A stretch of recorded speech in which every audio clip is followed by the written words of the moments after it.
Boa tarde, pessoal. Tudo tranquilo com vocês? Nós vamos dar continuidade hoje ao nosso conteúdo da disciplina de Projeto de Estruturas de Concreto 2, certo? Então, quem vos fala aqui é o professor de vocês, Ricardo Nicolas.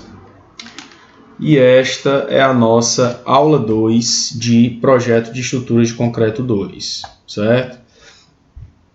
Na aula passada, a gente falou rapidamente o que seria essa inércia equivalente de um pilar, certo? Então, eu vou repetir novamente esse conceito de inércia equivalente e a partir daí a gente vai dar continuidade ao nosso conteúdo, certo? Então, vamos lá.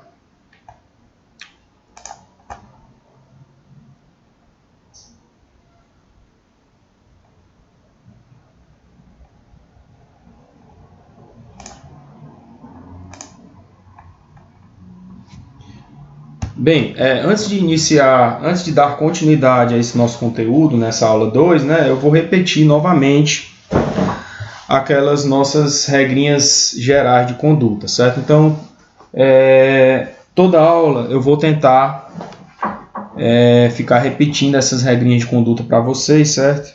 Para poder a gente estar sempre lembrando dessas regrinhas, certo? Então, para que possamos manter um ambiente harmonioso, respeitoso e seguro entre todos, é necessário seguir essas regrinhas de conduta em relação a esse novo método de ensino, que é o ensino remoto emergencial, né? Então, o primeiro ponto é aquela questão do local, né? Que vocês vão ter acesso a essas nossas aulas, aqui no caso, aulas virtuais assíncronas, né? Que são aulas gravadas. Então, aconselha-se que vocês procurem escolher um local na casa de vocês o mais apropriado possível para vocês terem acesso a todo esse conteúdo, certo? Então, se possível, busquem um local separado de outras pessoas e de atividades que essas outras pessoas possam estar realizando aí na casa de vocês, certo? Então, a ideia é que vocês tenham o máximo de atenção possível no momento em que vocês estiverem assistindo a nossas aulas, certo? Um outro ponto importante é com relação ao compartilhamento dessas informações, certo? Então, como vocês já sabem, repetindo aqui novamente, é proibido copiar, distribuir, modificar, reproduzir, republicar, retransmitir ou comercializar qualquer informação, texto e ou documentos contidos nessas nossas aulas em qualquer meio eletrônico. E não é permitido também a criação de qualquer tipo de trabalho utilizando imagens, textos ou documentos dessas aulas sem ter por escrito o prévio consentimento dos envolvidos na exposição, certo? Então, para o caso de aulas ao vivo, que são aulas síncronas, não é permitido o compartilhamento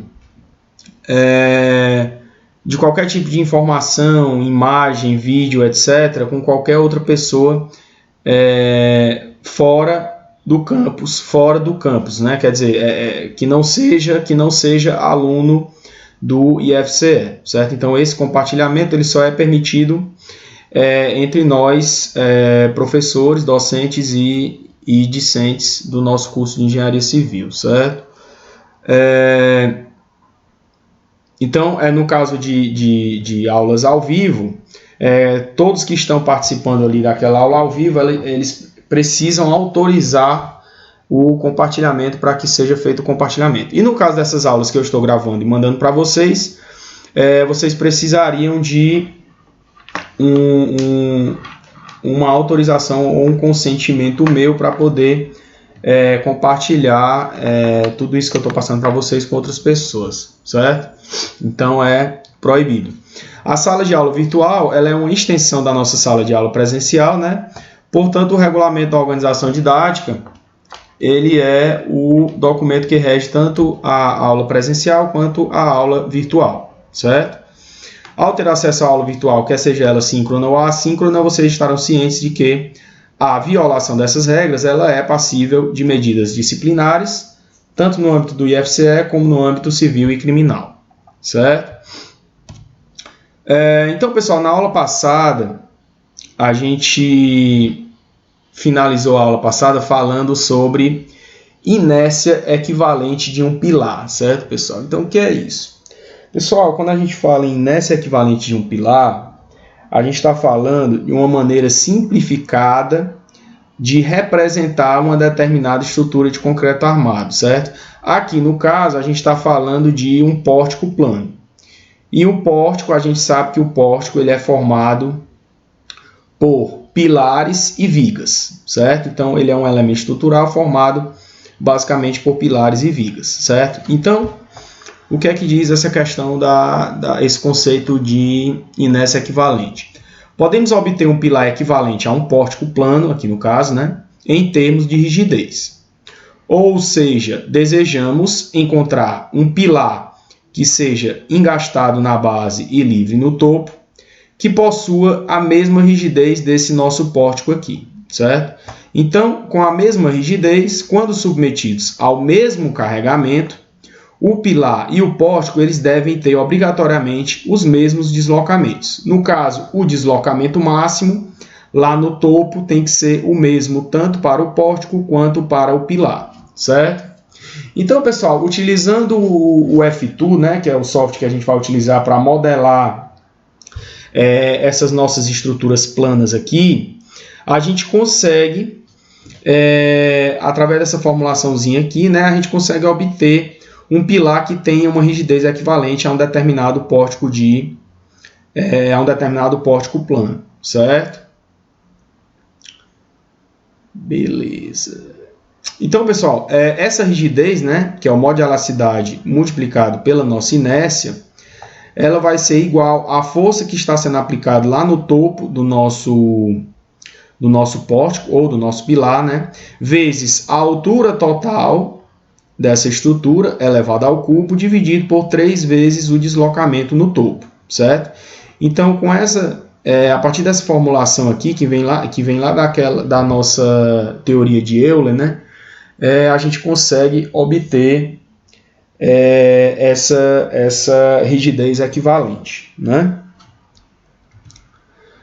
Aí, pessoal, no final da aula, eu apresentei para vocês esse exemplinho aqui para a gente modelar utilizando o F2, né, para verificar essa questão da rigidez equivalente, né? Vou até pegar aqui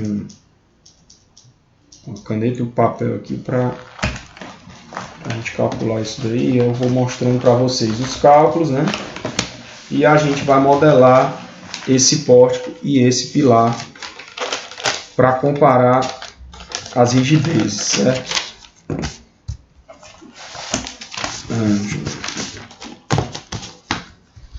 Então vamos lá, deixa eu ver aqui. Vamos lá, né?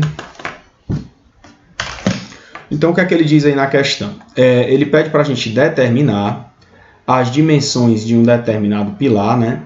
No caso esse pilar aqui, de modo que ele tenha uma rigidez equivalente a desse pórtico aqui, certo?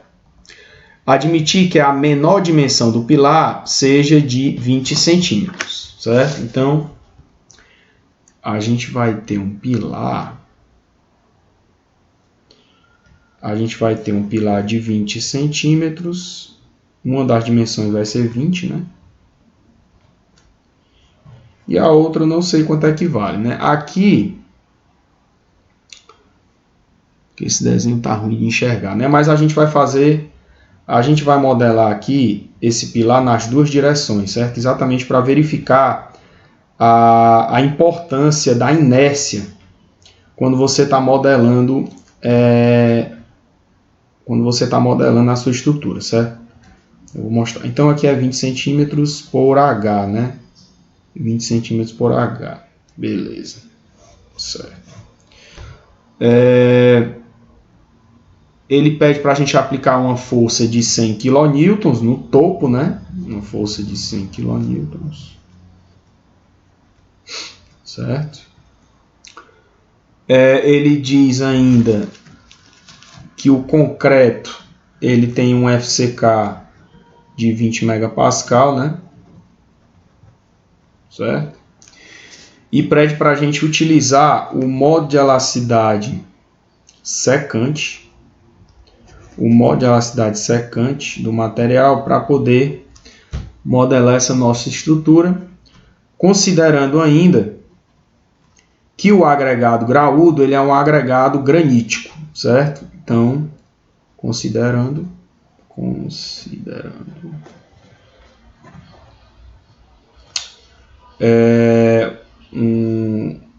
um agregado granítico.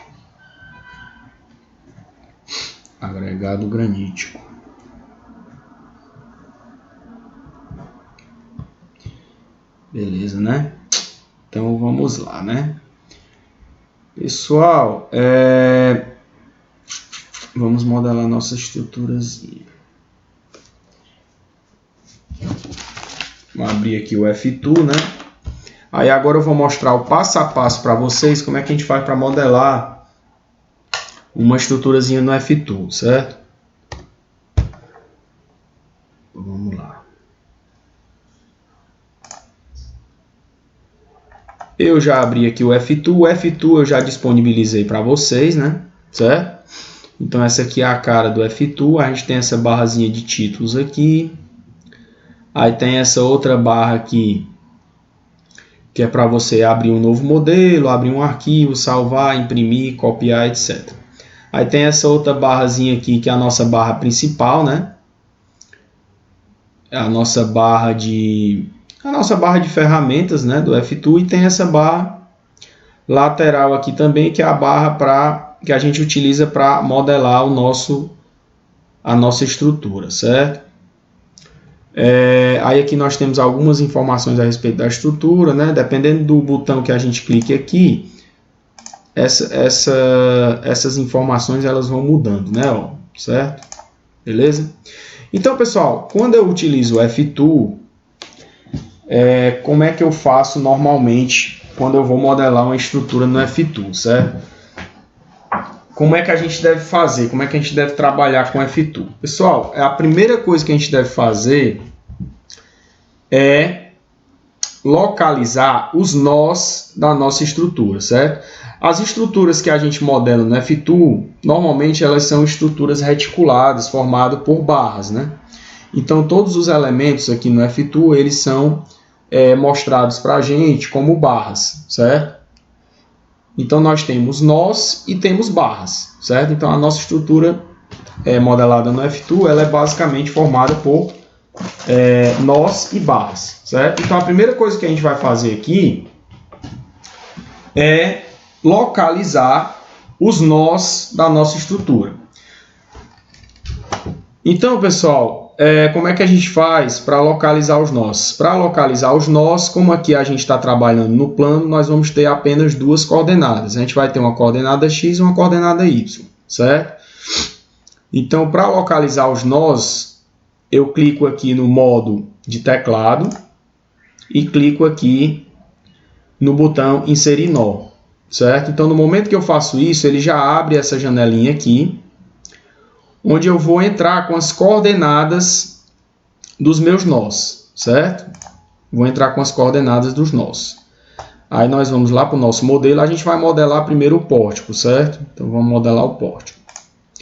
Então aqui no pórtico a gente vai ter, são quantas barras aqui? Aqui nós temos 1, 2, 3, 4, 5, 6, 7, 8, 9, 10. Nós temos 10 barras. E quantos nós? 2, 4, 6, 7, 8, 9 nós, certo? Então, nós vamos localizar cada um desses nós aqui, dos 9 nós. Eu vou começar entrando com as coordenadas 0, 0. Entrei com as coordenadas 0, 0, certo? Que é esse nó aqui. Aí, todos os outros nós seguintes, eu vou colocar as coordenadas com base nesse nó 0, 0 aqui, certo? Então, aqui, esse próximo nó, ele vai ter uma coordenada x de 3,70, né? E uma coordenada y de 0. O próximo vai ser 3,70 mais 3,70, que é 7,40. E coordenada y 0 também, certo?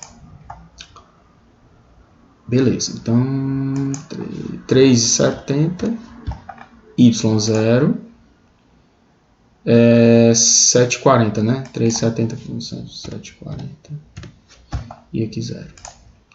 Aí agora eu vou colocar os nós do pavimento superior. O pavimento superior eu vou fazer de trás para frente, certo? Porque eu vou mudando só o y aqui, né? Então o pavimento superior, a coordenada y é 3 e 10, né? Então eu vou mudando só aqui, ó. 3 e 10 vai estar aqui, né? Eu mantenho os 3 e 10 e aqui de 7,40 eu mudo para 3,70. Ok? E o próximo 0. Certo? E o pavimento superior eu vou fazer a mesma coisa. Eu vou manter aqui o x igual a 0 e vou aumentar só o pé direito, né? Vou colocar mais 3,10 aqui, né? 3,10 dá 6,20. 6,20. 6,20. O próximo x vai ser 3,70 e 7,40. Pronto. Aí eu posso ampliar aqui, certo? Aqui, ó, se eu clicar aqui, ó, Fit Word on Screen, ele dá como se fosse um Zoom Extend, né? O Zoom Extend lá do AutoCAD é esse Fit Word on Screen, certo? Que dá um zoom em tudo que você tem aqui, né? Tá vendo? Ó? Ele pega tudo que você modelou e ele aumenta e encaixa aqui na sua área de trabalho, certo? Pronto. Localizei os nós, agora eu vou simplesmente traçar as barras, certo? Para traçar as barras, eu não vou entrar com as coordenadas. Como eu não vou entrar com as coordenadas, eu desabilito o teclado. Desabilito o teclado, clico em inserir membro, né? Inserir elemento, ou inserir barra, e vou traçando as minhas barras, certo? Aqui tem um detalhe interessante. Quando eu vou traçando as minhas barras, eu não preciso obrigatoriamente, eu não tenho a obrigação de ir traçando a barra de uma por uma, certo? Eu posso clicar simplesmente no nó inicial e clicar lá no último. Aí aqui no caso ele já traçou como se fossem duas barras, certo? Aí eu vou fazendo isso até fechar o meu pórtico, certo? Vou só ligando os nós. Opa! Deleta. E você pode deletar clicando na barra, apertando delete, ele deleta. E no nó a mesma coisa. Se clicar no nó, apertar delete, ele deleta. Pronto. Tá aí. Certo? Desenhei o meu pórtico. Certo? Desenhei o meu pórtico.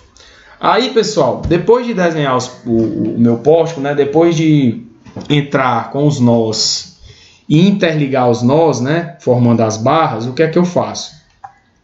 Normalmente, quando eu modelo qualquer coisa no F-Tool, eu vou seguindo simplesmente essa sequência aqui, ó. Eu vou seguindo essa sequência de botões aqui. Eu sempre faço isso. Certo? Exatamente para não esquecer de nada. Eu vou seguindo essa sequência.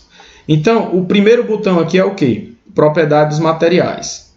Eu vou estar trabalhando com que material aqui? Pessoal, aqui a gente vai estar trabalhando com concreto armado. E a gente vai entrar com as propriedades do concreto armado, certo? Eu posso modelar no F-Tool estruturas com elementos distintos, certo? Então, aqui no caso, eu posso entrar com propriedades dos materiais, eu posso utilizar materiais diferentes para cada uma dessas barras aqui, certo? Que não é o nosso caso. No nosso caso aqui, essas propriedades materiais são características que vão ficar atreladas a cada uma dessas barras aqui, certo? No nosso caso, tudo possui o mesmo material. Todas as barras elas são de concreto armado. Então, eu clico aqui, né, ó, propriedades materiais, aí vem aqui, ó, propriedades materiais, aí aqui você repara que não tem nenhuma, né, nenhuma. Aí eu venho aqui, clico aqui, novo, ó, certo? Criar um novo material, né? Criar um novo material, clica aqui. Esse material, a gente pode escolher aqui um material desses aqui que já está nas opções de padrão, né? Opções standard, a gente pode escolher. A gente pode clicar em algum desses aqui e modificar os dados de modo de elasticidade, coeficiente de Poisson e coeficiente de dilatação térmica, certo? Eu vou fazer o seguinte, eu vou criar um novo aqui, vou chamar ele de material 1, né? Vou chamar de M1, certo? E vou pegar como material base aqui o concreto isotrópico, certo? Então, no momento que eu clico aqui em concreto isotrópico, ele já vai dar alguns dados desse material que são dados standard, né? Dados padrão, certo? Então, quando eu clico em Done aqui, já aparecem essas três propriedades para esse material concrete isotropic, né? No nosso caso aqui, eu vou fazer o seguinte, eu vou manter o coeficiente de Poisson de 0,2, eu vou manter esse coeficiente de dilatação térmica alfa e vou modificar o modo de elasticidade, certo? Porque para esse tipo de material aqui, a gente tem que calcular o nosso modo de elasticidade, né? No enunciado da questão, ele pede para a gente utilizar o modo de elasticidade secante do material. Então, a gente tem que ver, a gente tem que calcular esse modo de elasticidade com base no FCK do concreto, né? A gente tem que calcular ele. Então, como é que a gente faz aqui? A gente vai lá na NBR 6118, no item 8.2.8, módulo de elasticidade. Aí aqui a gente tem o cálculo do modo de elasticidade tangente inicial e o modo de elasticidade secante, certo? Então vamos calcular esse troço aqui, né? Vamos lá.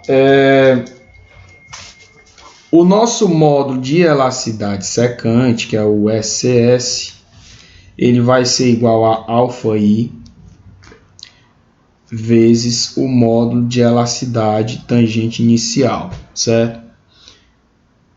Beleza. Agora, o que é esse αi? Esse αi é um parâmetro que depende do FCK, certo? Olha aqui, ó. Então, nosso αi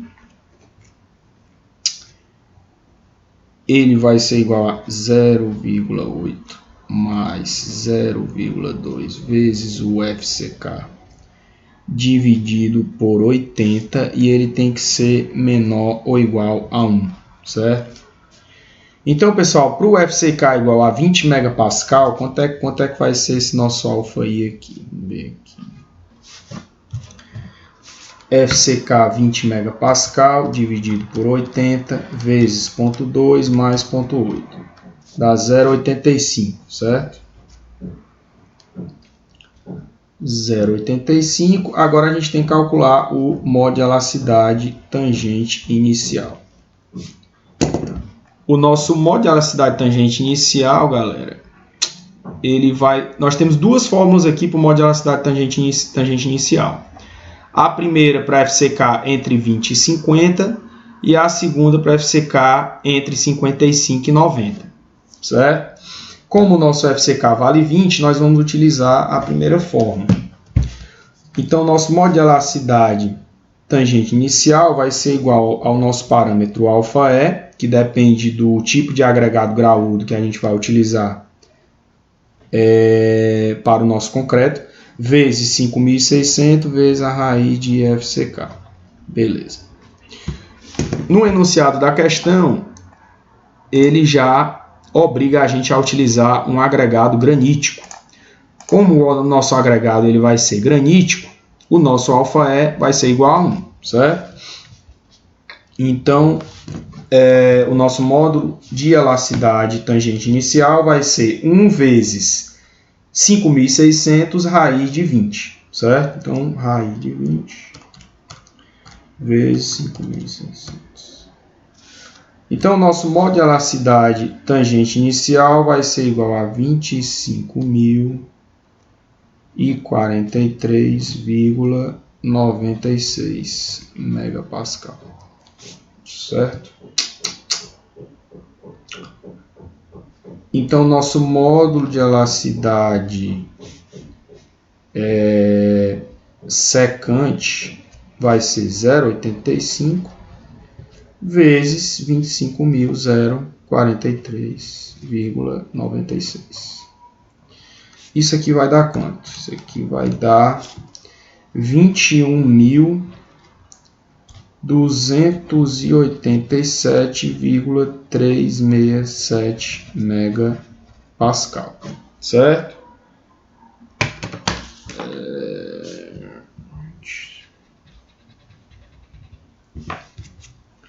21.287, certo?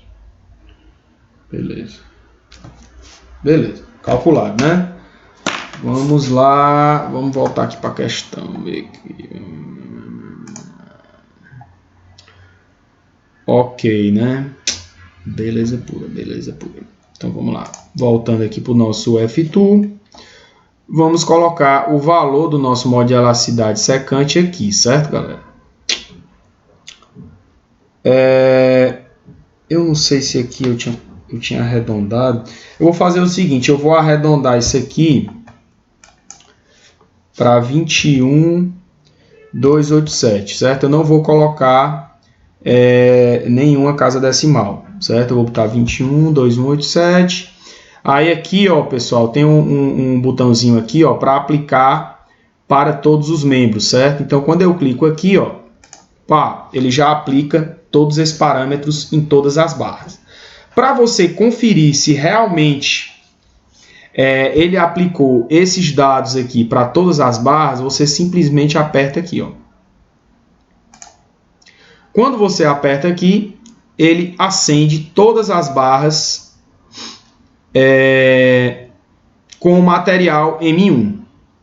Todas as barras com material M1. Material M1 que possui todos esses parâmetros aqui, certo? Então é muito interessante esse botãozinho aqui para você conferir se realmente todos os seus elementos estão com esses parâmetros aqui, certo?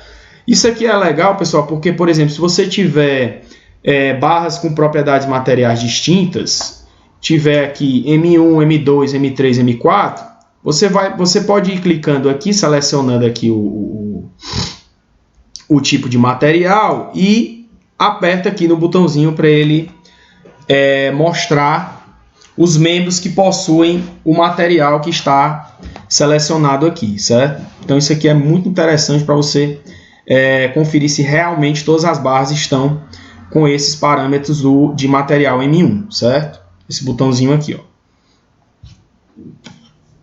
Então, tá ok, né? Todos estão com esse modo de elasticidade, esse Poisson e esse coeficiente de dilatação térmica, né? Beleza. Agora eu vou seguir na sequência aqui, galera. Eu já defini material. Aí eu sigo a sequência. Agora eu vou definir a seção, certo? Aí eu venho aqui, ó, pá, cliquei em seção. Aí aqui tem um detalhe importante com relação à seção, certo, galera? Isso aqui tem um detalhe importante. Eu vou, quando eu for entrar com os valores, eu vou explicar para vocês isso daqui, certo?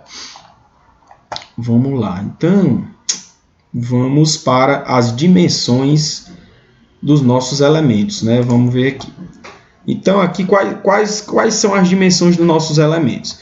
Pessoal, aqui nós vamos ter 3 pilares. Esses 3 pilares, eles têm dimensões 20 por 20, certo? E nós vamos ter 2 vigas, né? Ó, a gente tem esse pilar, esse pilar, esse pilar. E essas 2 vigas aqui. Essas 2 vigas, elas têm largura de 12 centímetros e altura de 40 centímetros. As duas, certo? Então, eu vou ter quantas seções aqui nesse pórtico? Nesse pórtico, eu vou ter 2 seções. Eu vou ter uma seção para a viga, certo? Para as 2 vigas eu vou ter a mesma seção. E eu vou ter apenas uma seção para todos os pilares. Então, eu só preciso criar 2 seções, certo? Então, eu venho aqui. Aqui é a mesma coisa, né? Eu vou criar um novo, né? Ó, vou criar um novo. Aí, para as vigas, eu vou selecionar retangular, certo? Box, retangular, box. Deixa eu só ver aqui uma coisa. Não, vamos lá, vamos botar retangular aqui, né? Então vamos lá. Seção 1 eu vou chamar de S1, não. Eu vou chamar de retangular, vou chamar de vigas, certo? Eu vou chamar de vigas. Vigas. Retangular. Show de bola, né? Pronto. Beleza. Aí aqui a gente vai entrar com as dimensões. Pessoal, um outro ponto interessante aqui no F-Tool é que a gente pode mudar essas dimensões, certo? A gente pode alterar a unidade e alterar a quantidade de casas decimais, certo? Como é que a gente faz isso? A gente vem aqui, ó, em opções, unidades e formatação numérica, certo? Aí aqui, ó, aqui a gente pode mudar tanto as unidades, ó, as unidades de qualquer coisa aqui, certo? Unidade de comprimento, deslocamento, rotação, medida de seção, área de seção, inércia, força, momento, carga distribuída, temperatura, modularidade, peso, certo? Aqui no caso é peso específico, né? Specific weight, peso específico, dilatação térmica, certo? Então aqui, ó, a gente pode mudar aqui automático também, ó, sistema internacional, quilonewton-metros, sistema americano, certo?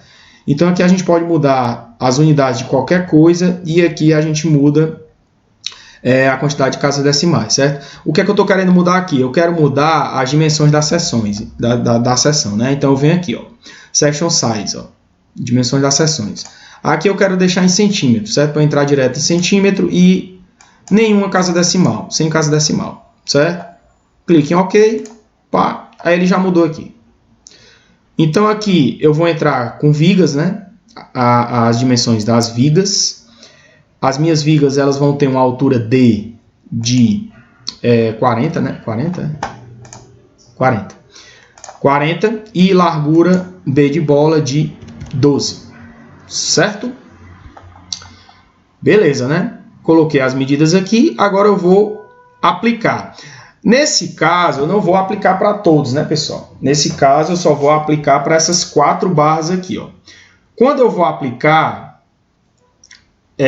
eu clico na barra e aplico, certo? Como aqui eu vou aplicar para mais de uma barra, eu posso segurar o Ctrl e ir selecionando as outras barras, ó.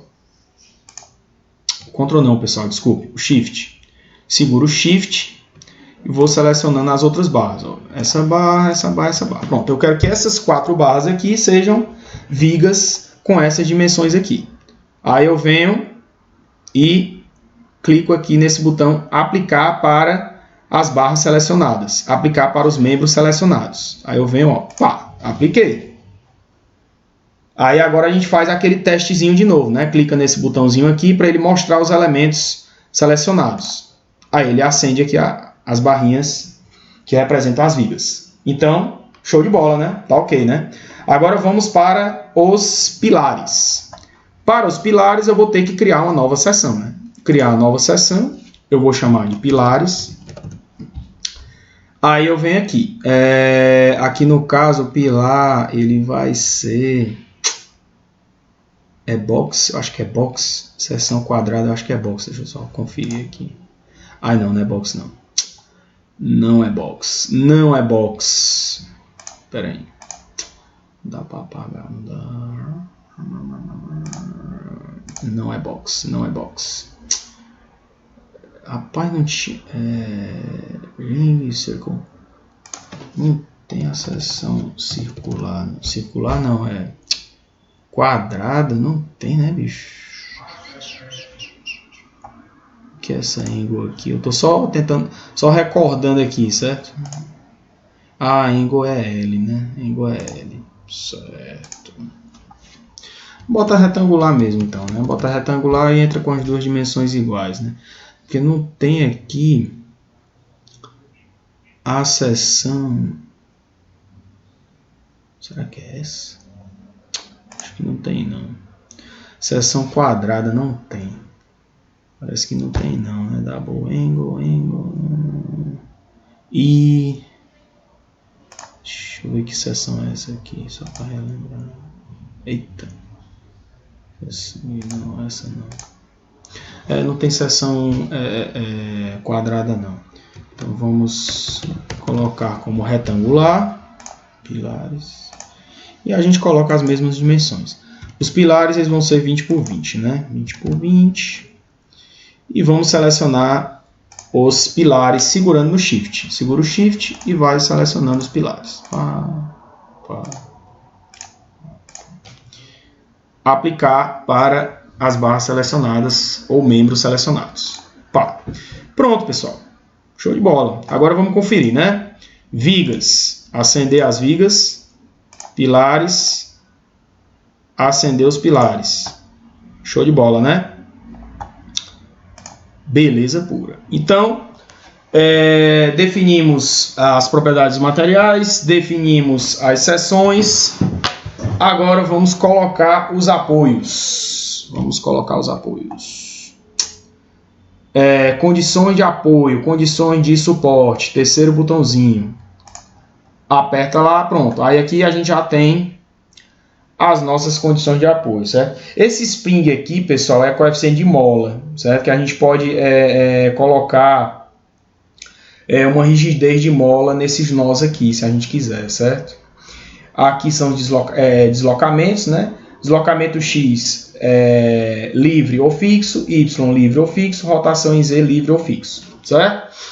Então, como aqui a gente está trabalhando no plano, nós só temos essas três possíveis condições de apoio aí, né? Certo? Então a gente pode ter uma restrição para deslocamento em X, restrição para deslocamento em Y ou restrição para rotação em Z. Além disso, a gente tem também a possibilidade de adicionar um deslocamento ou uma rotação prescrita, certo? A gente tem essa opção também, além de colocar molas, né? Certo? Então aqui são valores de rigidez de mola, certo? Valor de rigidez de mola. Então se a gente colocasse uma mola aqui, por exemplo, coloquei uma mola KX, eu tenho que definir a rigidez dessa mola KX. Coloquei uma mola KY, quer dizer, a mola na direção X, mola na direção Y, né? Aí definir a rigidez de cada uma dessas molas, certo? Então nós temos essas opções aqui. No nosso caso, nós vamos ter quantos apoios? 3 apoios, né? Aqui nós vamos ter 3 apoios, né? Que são esses 3 nós aqui. E são apoios do tipo engaste. Como são apoios do tipo engaste, o deslocamento X vai ser fixo, o deslocamento Y vai ser fixo e a rotação em Z também vai ser fixa. Eu posso selecionar os 3 nós segurando no Shift, certo? E clico em aplicar.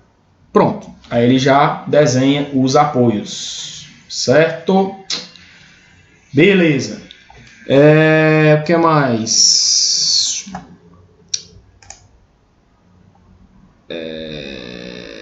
Liberar a rotação, nós temos essa opção também, certo? De adicionar rótulas, certo? Adicionar rótulas em nós, adicionar rótulas em barras. Rótula só do lado esquerdo, rótula só do lado direito ou rótula dos dois lados, certo? Então nós temos essas opções aqui de liberar a rotação. Para o nosso caso aqui, a gente não vai ter rótula, certo? Normalmente as rótulas a gente vai ter em elementos de treliça, né?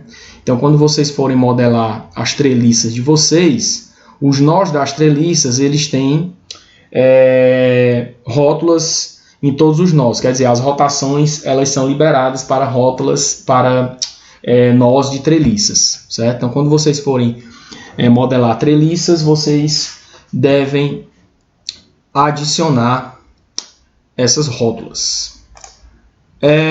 Aqui a gente tem uma outra opção para restringir as deformações, certo?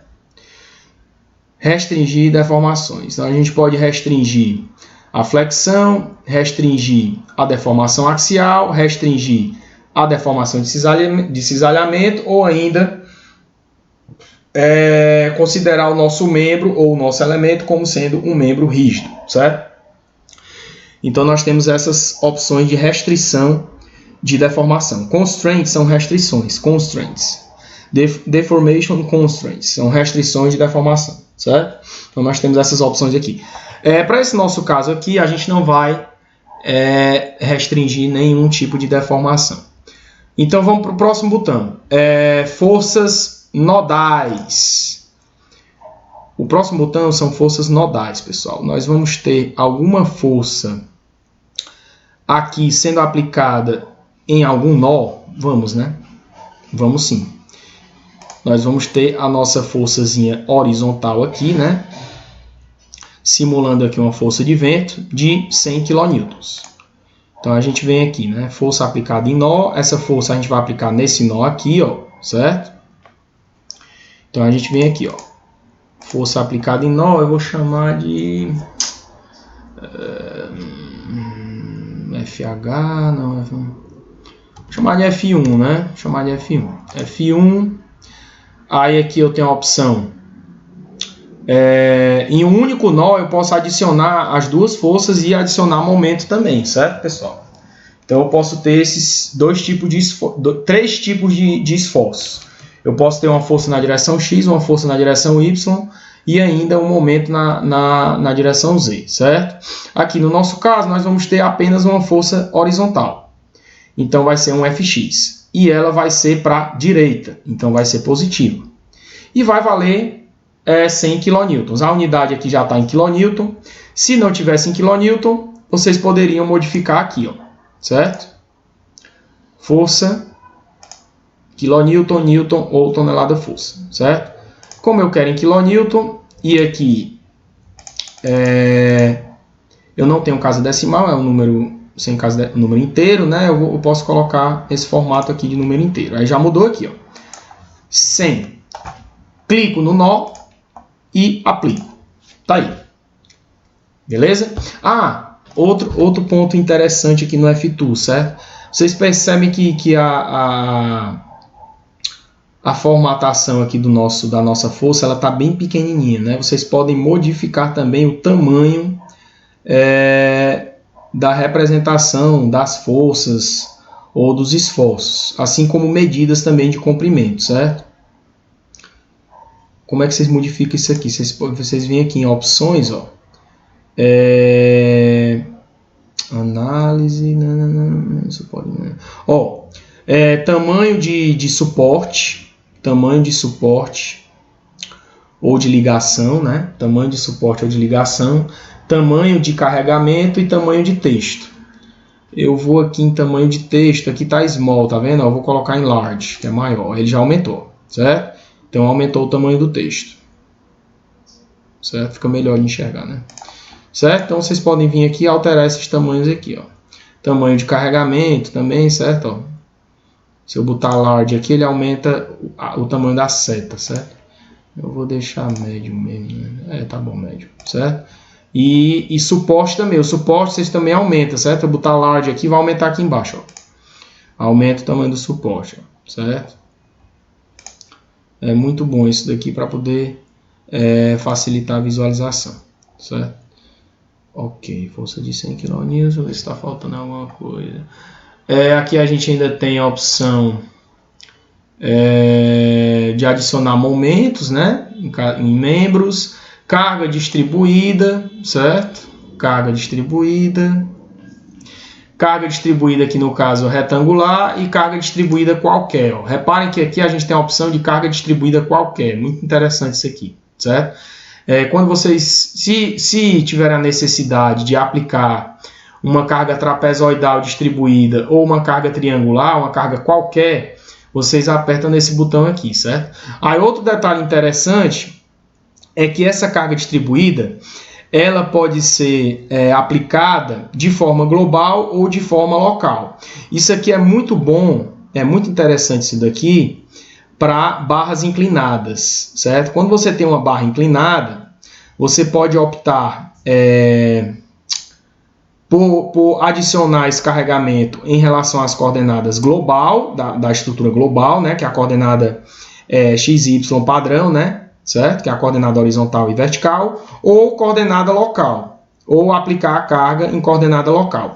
Quando você seleciona essa opção de aplicar em coordenada local, a sua carga distribuída ela vai ser aplicada na sua barra inclinada perpendicular à sua barra inclinada, certo? Então, quer dizer, ela já vai ser aplicada em relação às coordenadas locais das suas barras, né? Isso aqui é muito legal muito interessante quando vocês precisarem utilizar a aplicação de carregamento ao longo de barras inclinadas, certo?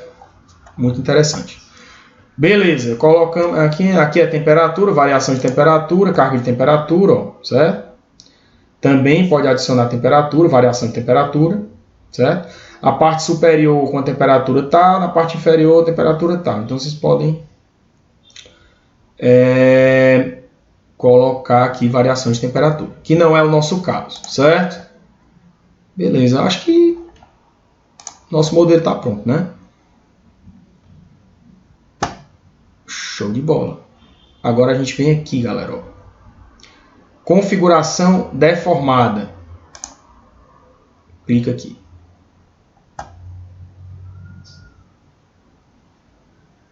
Ah, tem que salvar, né? Tem que salvar aqui.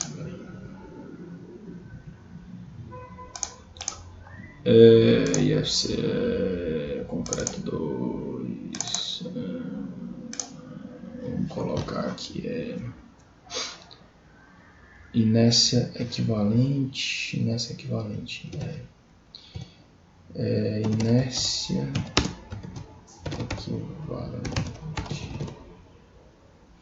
Inércia equivalente. Inércia equivalente, certo? Ó, já deu a deformada, certo? Legal, né? Show de bola.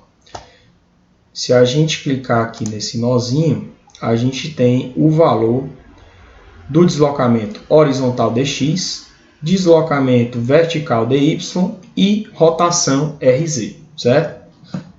Beleza? Além disso, ele dá aqui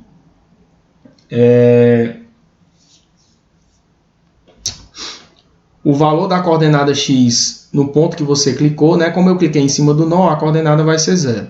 Se eu clicar um pouco mais para a direita, ó, vai mudando, ó, certo?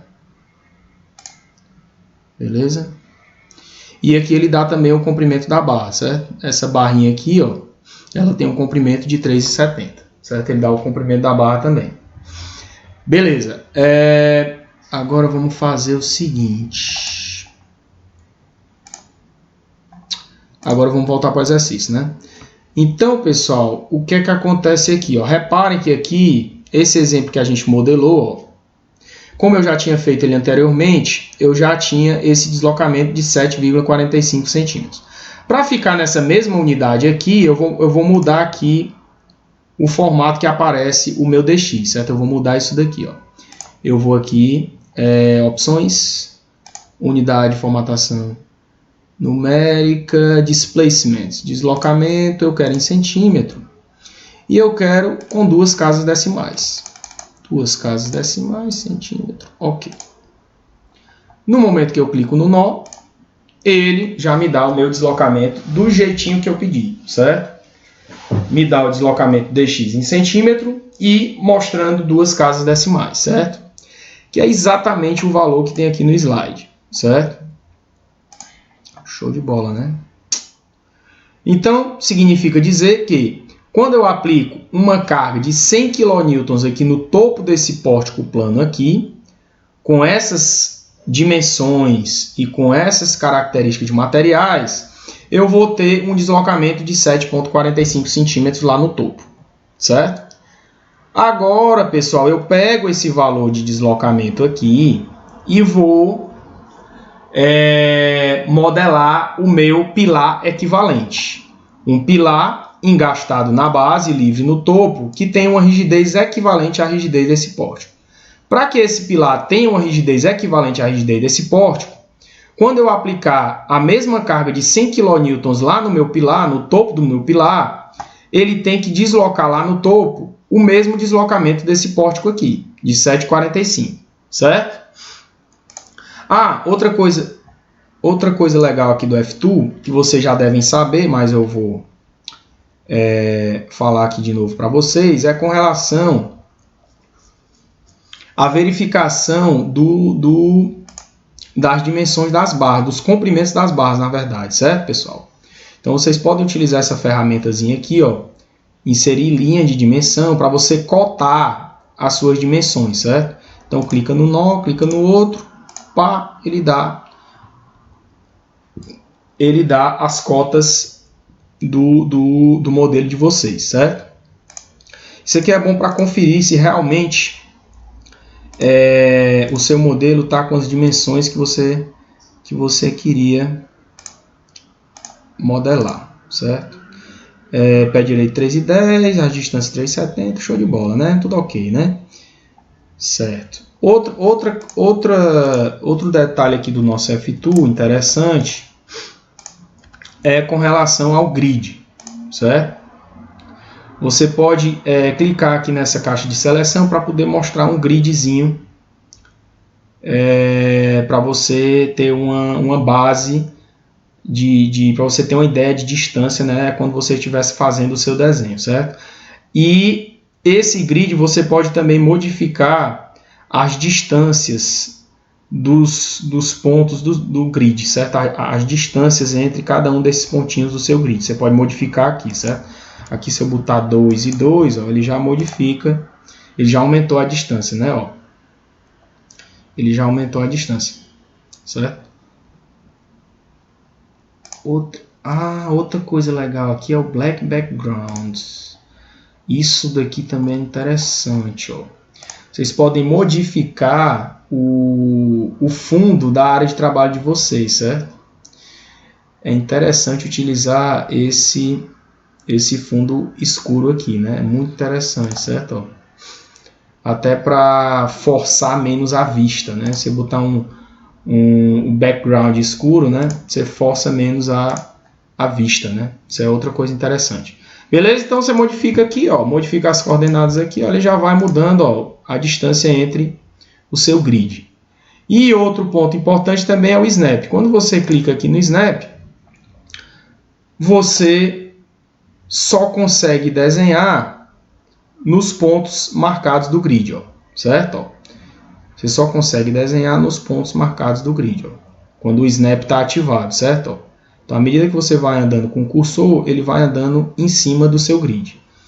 Isso aqui é muito legal também quando você quer garantir que você está realmente desenhando com aquelas medidas bem definidas, certo? Com as medidas certas, né? Certo? Então, você sabe, como você tem um grid aqui de 1 metro por 1 metro, você sabe que a distância de um ponto desse para esse aqui é 1, certo? Então, você consegue desenhar com mais certeza com relação às dimensões, né? Certo? Então, isso aqui é muito interessante também. Agora, vou desativar isso aqui, certo? Beleza? Show de bola. Deformação, deformada, 745, show de bola, beleza. Ok. Agora vamos calcular a inércia do nosso pilar para que esse nosso pilar tenha esse mesmo deslocamento de topo do nosso pórtico. Como é que a gente faz isso? Pessoal, a gente vai aplicar aquela formulazinha que vem lá da teoria lá de Euler, né? Nossa formulazinha que vai ser E vezes I do pilar, né? Que é a rigidez do pilar, né? E vezes I vai ser igual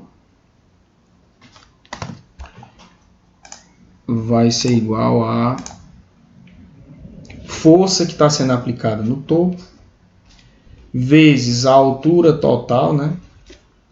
Elevado ao cubo, dividido por 3 vezes o deslocamento, certo? Pessoal, vocês têm que ter cuidado aqui só com relação às unidades, certo? Tem que ter muito cuidado com relação às unidades, certo? Então aqui normalmente, como eu estou trabalhando o modo de elasticidade, como eu estou trabalhando com ele em megapascal, que é Newton por milímetro quadrado, normalmente eu mantenho essas unidades para força e para dimensões, certo? Eu mantenho essas unidades para força e dimensão. Então eu vou fazer o seguinte, eu vou colocar o valor aqui. Então vamos substituir os valores agora para poder determinar a inércia equivalente do nosso pilar, né? Então vamos lá, modelacidade 21.287 megapascal vezes a minha inércia, que é o que eu quero encontrar, vai ser igual à força de 100 kN, né, que eu vou colocar em newtons, então vai dar 100.000 newtons, vezes a altura total do pilar, que vai ser igual à altura do pórtico, que é 6,20, né? 6,20 metros, mas eu vou colocar em milímetros, né? Eu vou deixar tudo em newton e milímetro. 6,20 metros são quantos milímetros? Metro, decímetro, centímetro, milímetro. 6.200 milímetros elevado ao cubo dividido por 3 vezes o deslocamento. Quanto é o deslocamento? O deslocamento é 7,45 centímetros, que em milímetro vai dar 74,5 milímetros. Pronto. Agora eu vou ter minha inércia. Show de bola. Vamos ver quanto é que vai dar a inércia aqui. 6.200 elevado ao cubo vezes 100.000 dividido por 3, dividido por 74,5, dividido por 21,287. Eu vou ter uma inércia, aqui a inércia está em milímetro, milímetro ao cubo, né? Milímetro ao cubo. Eu vou transformar logo em centímetro. Milímetro ao cubo para centímetro, eu vou dividir por 1000, né? Dividir por 1000, eu vou ter isso daqui. Milímetro. Eu vou ter isso daqui. 5. Ixi, vai dar um número alto, né? 5,00 vezes 10 a menos 6 centímetro ao cubo. 5 vezes 10 a menos 6 centímetros ao cubo, certo? A inércia de uma seção retangular é igual a BH3 sobre 12, né? Base vezes a altura ao cubo dividido por 12. Isso daqui vai ser igual a 5 vezes 10 a menos 6 centímetros ao cubo, certo? Aí aqui tem um detalhe importantíssimo quando você vai modelar um pilar no F2. Esse detalhe vocês têm que ter muito cuidado quando vocês forem modelar pilar no F2, certo? Tem que ter muito cuidado, muito cuidado. Então vamos lá. Aqui o que é que acontece? Essa dimensão aqui, pessoal, essa dimensão aqui, ó, é a nossa altura, certo, pessoal? Essa dimensão, ela é a nossa altura. Então, a dimensão paralela ao sentido de aplicação da força vai ser sempre a altura.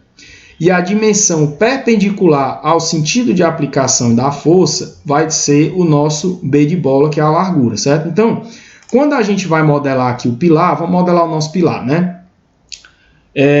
Peraí, antes de modelar, vamos calcular logo o nosso H, né? Vamos calcular logo o nosso H.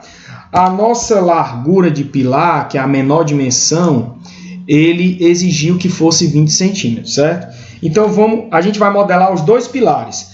A gente vai modelar o pilar com a menor dimensão perpendicular à aplicação da força e o pilar com a menor dimensão paralela à aplicação da força. Para vocês verem a diferença de deslocamento quando você modifica a sua inércia, né? Porque isso daí vai modificar a sua inércia, né? Certo? Então vamos lá. Então vamos modelar primeiro com a nossa dimensão perpendicular ao sentido de aplicação da força igual a 20 centímetros. Então o meu B de bola vai ser 20 centímetros vezes o H ao cubo, que eu não sei quanto é, dividido por 12 vai ser igual a 5 vezes 10 a menos 6 centímetros ao cubo. Com isso, eu vou ter um H de quanto? Eu vou ter um H de... Aqui é centímetro...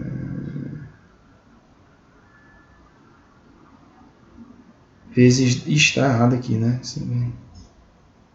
É 5 vezes 10 a sexta, né, galera? Vezes 10 a menos 6, não. É 5 vezes 10 a sexta. Desculpem aí, viu?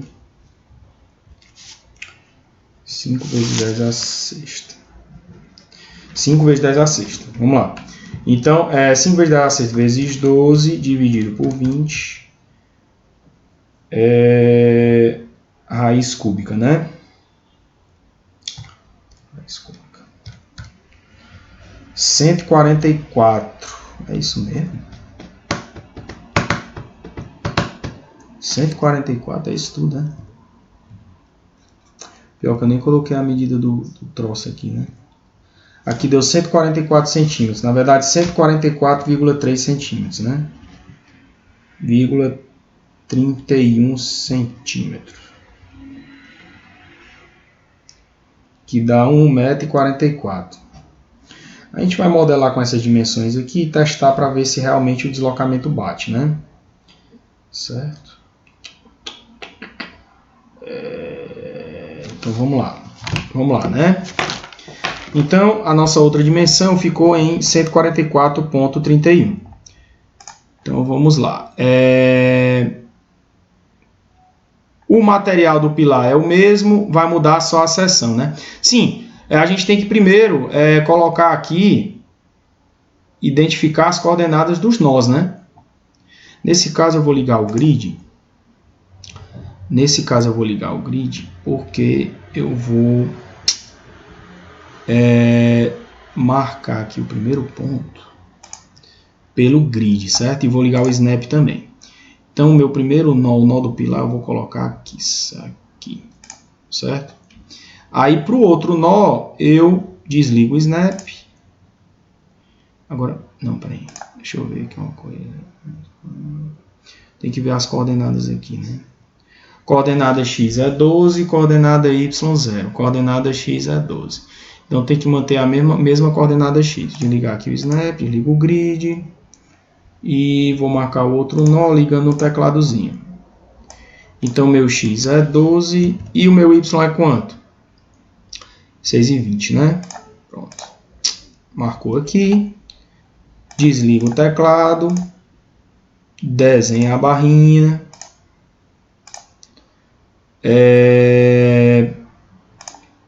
Materiais. Material é um só. Aplicar para todos, ó. Aplicar para todos. A seção vai mudar, né, galera? A seção vai mudar. Vigas, pilares. Aqui eu vou criar uma outra seção. Eu vou chamar de pilar equivalente. Pilar equivalente, seção retangular. Aí aqui é que está a sacada do negócio. Aqui eu encontrei. Aqui é o seguinte, galera, presta atenção.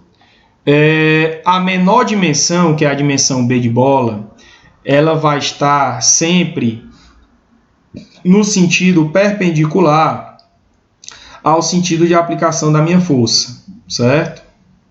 Então isso daqui vai influenciar bastante na inércia, porque como o que contribui mais para a inércia é a altura da minha peça, que no caso é o Dzinho, se eu mudar o sentido do meu pilar aqui, a inércia vai mudar. Como a inércia vai mudar, os deslocamentos vão ser diferentes. É isso que eu quero mostrar para vocês, certo? Aqui eu vou colocar duas casas decimais, certo? Eu vou colocar duas casas decimais.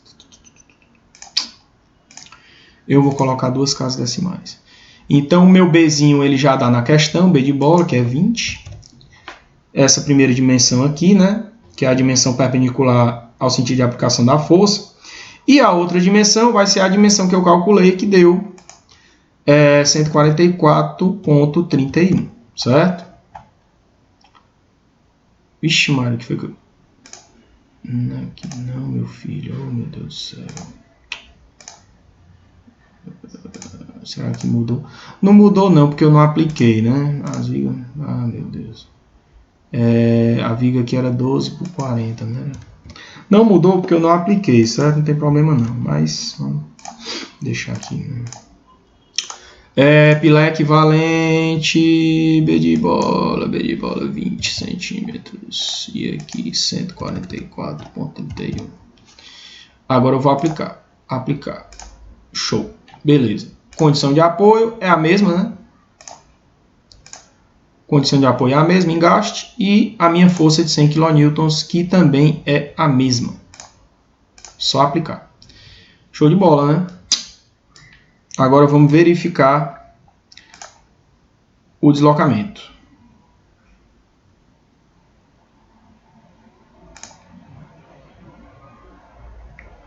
Zero 0,75.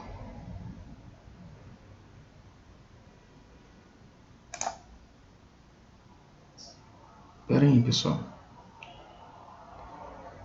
Acho que errei aqui alguma casa decimal. Reparem aqui, ó, que tem alguma casa decimal errada aqui, né? O deslocamento deu 0,75, né? 0,75 aqui deu 7, é 7,45.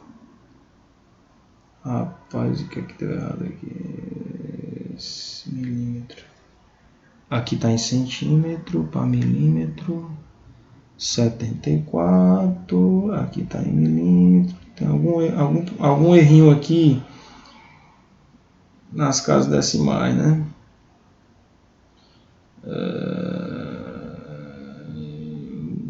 Que diabo é que está errado aqui, meu irmão? Rapaz, eu acho que eu já sei o que é que está errado aqui. É com relação à unidade da força, sabia? Newton, aqui é milímetro, aqui é megapascal, Newton por milímetro. Rapaz, meu irmão, o que é que tá errado aqui? A gente errou aqui alguma unidade, né? Deixa eu ver aqui. Tem alguma unidade errada aqui. Centímetro. Vamos calcular de novo, né? Então vamos lá, 100 mil.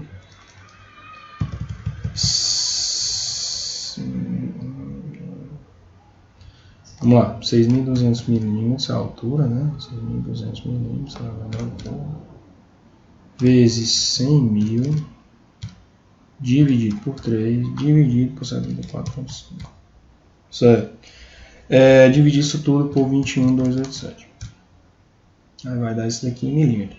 Eu vou manter em milímetro, porque talvez nesse negócio de transformar a unidade deve ter dado problema. BH3 sobre 12, que é a inércia da seção retangular. Isso aqui eu vou multiplicar por 12, dividir por milímetro. 200 milímetros, tirar a raiz, né?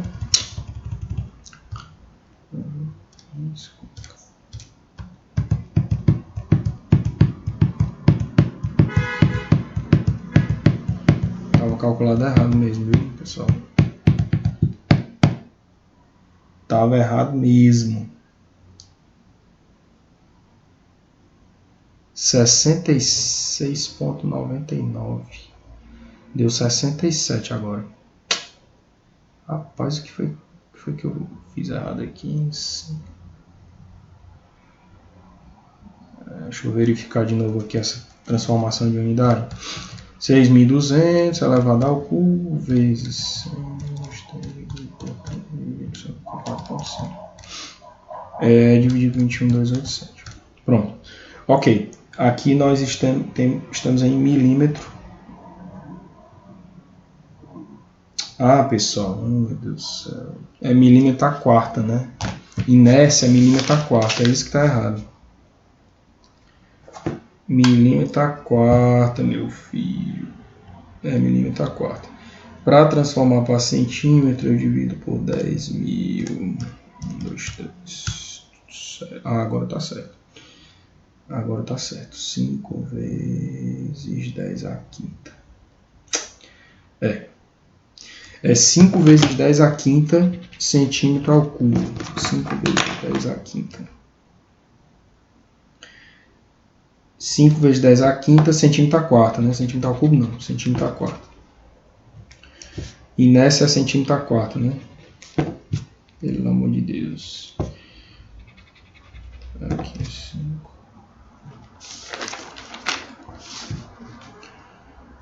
Agora vai, viu? Centímetro a quarta.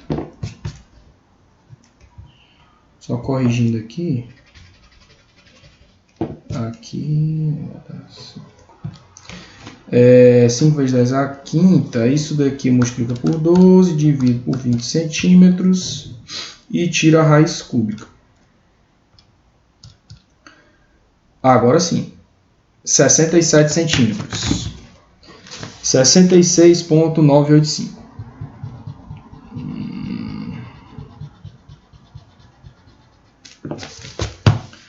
66,985. Dá mais ou menos 67. Eu vou colocar 67 para ver se o deslocamento não dá tão diferente. Então aqui, pessoal, a seção está errada. Eu vou aqui em seção, para mudar é muito simples. Eu vou aqui em seção, ó, pilar equivalente, e aqui eu coloco os 67, certo? E clico no meu pilar e aplico. Pronto, ele já mudou. Agora vamos ver a deformada. Ó, agora sim. 7,41, né? Deu um pouco menor. Vamos botar 66,985. Vamos botar as 3 casas aqui, né?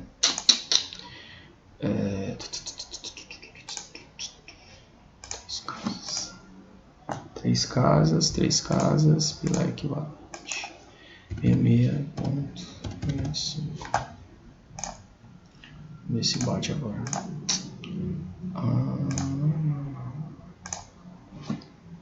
Agora bateu lindamente, né? Bateu lindamente.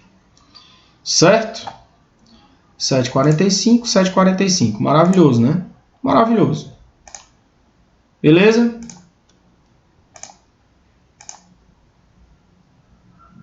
Certo, galera? Então, para essas dimensões de 20 centímetros no sentido perpendicular à aplicação da força e de 66,987 centímetros no sentido paralelo à força, eu vou ter o meu pilar equivalente, certo? Então, a rigidez desse pilar é equivalente à rigidez desse pórtico aqui, certo? Agora deixa eu ver aqui. Eu ia ver outra coisa aqui. Agora reparem num detalhe. Eu vou manter essas mesmas dimensões. Olha aqui que interessante. Eu vou criar um outro pilar desse aqui, com essas mesmas dimensões, mudando apenas o sentido dessas dimensões. Olha aí que interessante. Vou botar o bicho mais ou menos aqui, né? Marquei o primeiro. Aqui é quanto, hein? 16, né? Certo. 16, vamos lá, 16, e vou marcar o outro, tirar esse snap aqui, tirar esse aqui, liga aqui o teclado, aqui é 16 e aqui 6,20, show, beleza, desliga o teclado, bota a barrinha, condição de apoio, material, todos iguais, seção. Aí aqui, ó, eu vou criar o pilar equivalente 2.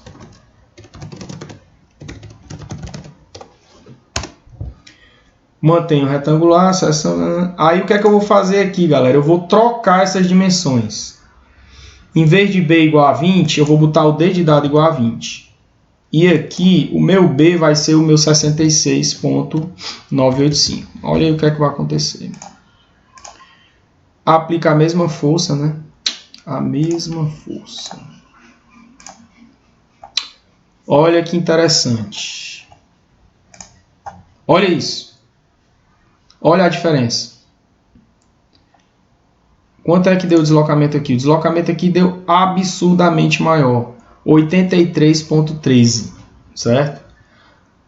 Certo? Por que que aconteceu isso? Por que que deu esse deslocamento absurdo? Porque eu alterei a inércia do meu pilar, certo? Porque a inércia, eu tenho a inércia na direção X e tem uma inércia na direção Y, certo?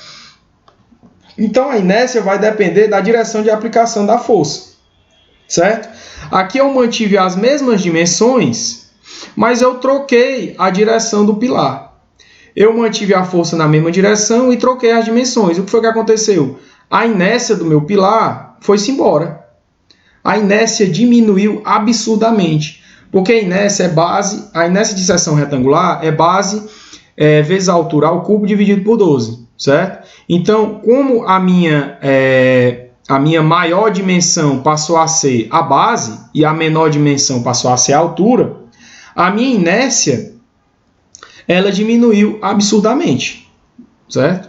Então, como a minha inércia diminuiu absurdamente, a minha rigidez diminuiu absurdamente. Com a rigidez muito menor, o meu deslocamento foi muito maior, certo?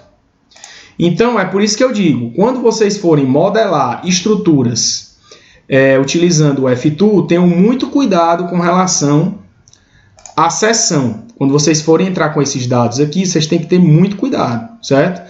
Lembrar que essa dimensão de largura aqui, ó, ela vai estar sempre perpendicular ao sentido de aplicação aqui da sua força, certo? Eu vou até fazer um desenho disso aqui, ó, para ficar bem claro para vocês. Porque isso aí é um detalhe muito importante na hora de modelar, certo?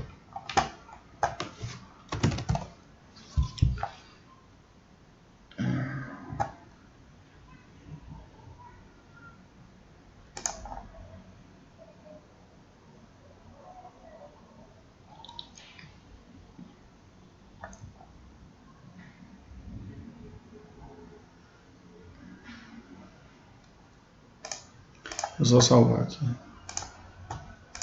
Certo? Então, quando vocês estiverem modelando no F2, não esqueçam disso.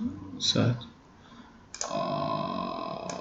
Então, isso daqui é completamente diferente disso daqui, certo? Então, essa dimensãozinha aqui, ó.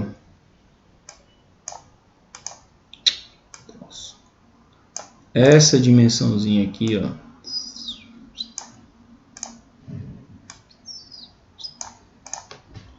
Essa dimensão, quando você vai modelar no F2, ela vai estar sempre perpendicular ao sentido de força de aplicação, ao sentido da força de aplicação. Por exemplo, quando você coloca essa força aqui, certo? Quando você coloca essa força e entra com essa dimensão B, quando você entra com essa dimensão B aqui, eu ia desenhar aqui um negócio. Não, deixa pra lá. Essa dimensão aqui é a dimensão B, né? A dimensão B. B. Certo? Essa dimensão ela vai estar sempre perpendicular aqui, certo? Então, essa dimensão é a base do seu elemento estrutural quando você está modelando a sua estrutura, certo? Então, é como se você tivesse... É como se o seu elemento ele tivesse deitado, é como se ele tivesse assim, certo? Então, essa dimensão B vai ser essa dimensão B aqui, ó. Certo? Então, essa dimensão B vai ser essa dimensão B aqui, ó. Certo? Por isso que a inércia ela vai ser maior quanto maior for esse H aqui. No outro pilar eu mudei, né? No outro pilar eu coloquei o B como se fosse a maior dimensão e o D como se fosse a menor. Então, no momento que eu fiz isso, eu diminuí drasticamente a inércia e a rigidez, certo? Então, foi isso que aconteceu. Então, tenham cuidado na hora que vocês forem modelar os elementos estruturais de vocês, certo? Esse D aqui é como se fosse o H, né? Certo? Esse D é como se fosse o H, certo? Esse D é como se fosse o H e esse B é a basezinha do elemento, certo? Então, sempre essa dimensão aqui, ela vai ser a dimensão que vai estar no sentido perpendicular ao sentido de aplicação da força, que é a basezinha do seu elemento estrutural, certo? Então, tenha muito cuidado na hora de definir as dimensões das seções dos seus elementos. Tenha muito cuidado com isso, porque vai influenciar diretamente na inércia e, consequentemente, vai influenciar na rigidez e, consequentemente, vai influenciar no deslocamento, certo? Show de bola. Então é isso, né? Deixa eu ver se ainda temos tempo. 1 hora e 20 minutos, tá bom, né, galera? Na próxima aula eu vou falar sobre associação de pórticos. Vou modelar alguns pórticos aqui para vocês, né? Modelar um pórtico tridimensional de uma maneira simplificada, que é exatamente o que a gente chama de associação de pórticos. E, se Deus quiser, começar a falar sobre cálculo de forças de vento, certo? Então, na próxima aula, eu quero fazer isso daí com vocês. Modelar os pórticos, né? Fazer a associação de pórticos e falar sobre força de vento, beleza? Então, pessoal, o que eu tinha para falar para vocês hoje era isso, certo? Espero que vocês tenham gostado da aula de hoje, que hoje praticamente foi uma aula de F2, né? Hoje foi praticamente uma aula de F2. Agora, o legal é que vocês agora já sabem modelar estruturas planas, reticuladas, né, utilizando o F2, né? Beleza? Então, espero que vocês tenham gostado dessa nossa aulinha. Fiquem com Deus e até a nossa próxima aula.